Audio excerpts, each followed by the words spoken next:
গ্রামে গ্রামে ঘুরে ছোট বড় সবার হাতে বই পৌঁছে দিতেন পলান সরকার। আলোর ফেরিওয়ালা সেই মানুষটি আর নতুন বই নিয়ে হাজির হবেন না কারো দোরগোড়ায়, মেটাবেন না কোনো উৎসুক পাঠকের তৃষ্ণা।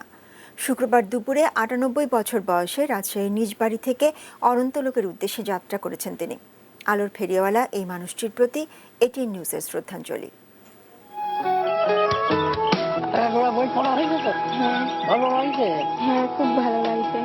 তার একটা লেও, এটা আমি পড়েছি, আমারও খুব ভালো লাগছে। তোমারও পড়ো, ভালো লাগছে।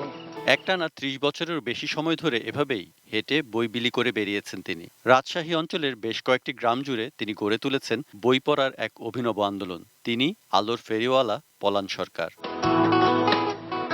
জন্ম ১৯২১ সালে। তার আসল নাম হারেজউদ্দিন। তবে পলান সরকার নামেই তাকে চেনে ১০ গ্রামের মানুষ। জন্মের মাত্র ৫ মাসের মাথায় তার বাবা মারা যান। টাকা পয়সার টানাটানির কারণে ষষ্ঠ শ্রেণীতে পড়ার সময়ই লেখাপড়ায় ইতি টানতে হয় তাকে। তবে নিজের চেষ্টাতেই চালিয়ে যান পড়ালেখা। তিনি ছিলেন বই পাগল মানুষ। প্রতি বছর স্কুলের ছাত্রছাত্রীদের মধ্যে বই উপহার দিতেন তিনি। এখান থেকেই শুরু হয় তাঁর বই বিলির অভিযান। পলান সরকারের ডায়াবেটিস ধরা পড়ার পর শুরু করেন হেঁটে হেঁটে বই বিলি। বই বিতরণের জন্য কয়েকটি বাজারের বইপ্রেমী মালিকদের দোকানে মালামালের পাশাপাশি বই রাখার ব্যবস্থা করেন তিনি। সেখান থেকে স্থানীয় লোকজন বই নিয়ে যান। পড়া বই তারা নিজেরাই আবার ফেরত দিয়ে নেন নতুন বই। পাঠাগারে শিক্ষার্থীদের নিয়ে বিভিন্ন প্রতিযোগিতারও আয়োজন করেন তিনি। পুরস্কার হিসেবে তাদের হাতেও বই তুলে দেন।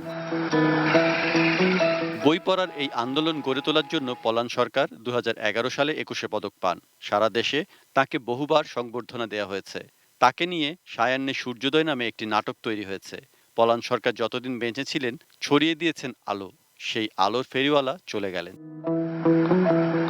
সৈকত Dasgupta, desk report, ATN news.